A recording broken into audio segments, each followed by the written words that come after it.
ଜିଲ୍ଲାରେ ଦିନକୁ ଦିନ ବୃଦ୍ଧି ପାଇବାରେ ଲାଗିଛି ବେଆଇନ ନିଶା କାରବାର। ଗାଁ ଗହଳିଠୁ ସହର ପର୍ଯ୍ୟନ୍ତ ଯେତେ ବଢୁଛି ନିଶାର ପ୍ରସାର, ସେ ହାତରେ ବଢି ଚାଲିଛି ଅସାମାଜିକ କାର୍ଯ୍ୟକଳାପ। ଆଉ ନିଶା ଖାଇ ମତୁଆଲ ହେବାକୁ ଯୁବଗୋଷ୍ଠୀ ଅଧିକ ଆଗ୍ରହୀ ହେଉଥିବା ଲକ୍ଷ୍ୟ କରାଯାଉଛି। ତେବେ ଏହାକୁ ରୋକିବା ପାଇଁ ଅବକାରୀ ବିଭାଗ ଉଦ୍ୟମ କରିବା ସହିତ ବେଆଇନ ନିଶା କାରବାରରେ ଅଙ୍କୁଶ ଲଗାଇବା ପାଇଁ ଜୋରଦାର କରିଛି ଚଢ଼ାଉ।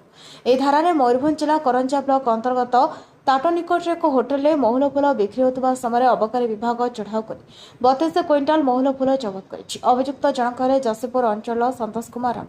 ସେଭଳି ସିଙ୍ଗଳା ଛକ ମାଳିକଦମା ଗ୍ରାମରେ ଚଢ଼ାଉ କରି 45 ଲିଟର ଦେଶୀ ମହୁଲି ମଦ ସହିତ 2 ଜଣ ମହିଳା ଜଣେ ବ୍ୟକ୍ତିଙ୍କୁ ଗିରଫ କରିଛି ଅବକାରୀ ବିଭାଗ।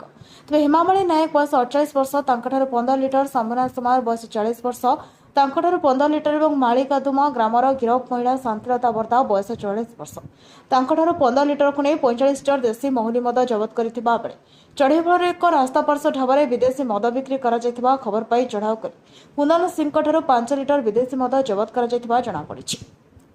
ସେଭଳି ଝଡ଼ବଡ଼ା ଗ୍ରାମର ନଦୀନାଳ ଝରଣା ପାହାଡ଼ କଡ଼ରେ ଦେଶୀ ମହୁଲି ମଦ ପ୍ରସ୍ତୁତ ହେଉଥିବା କୌଣସି ସୂତ୍ରରୁ ଖବର ପାଇ ଅତର୍କିତ ଭାବେ ଚଢ଼ାଉ କରି 8600 କେଜି ମହୁଲ ପୋଚ ଏବଂ 335 ଲିଟର ଦେଶୀ ମହୁଲି ମଦ ଜବତ କରି ନଷ୍ଟ କରିଛି ଅବକାରୀ ବିଭାଗ।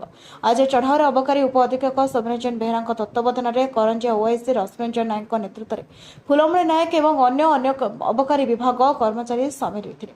ଏନେଇ କରଞ୍ଜିଆ ଅବକାରୀ ଥାନାରେ କେସ୍ ନମ୍ବର 30, 31, 32, 33, 34, 35 ପାଇଁ 25-26ରେ ମାମଲା ରୁଜୁ ହୋଇଥିବା ନେଇ ସୂଚନା ଦେଇଥିବା ବେଳେ ଏହି ଚଢ଼ାଉ ଆଗାମୀ ଦିନରେ ଜାରି ରହିବ ବୋଲି କରଞ୍ଜିଆ ଅବକାରୀ ଓଆଇସି ଶ୍ରୀ ନାୟକ ସୂଚନା ଦେଇଛନ୍ତି।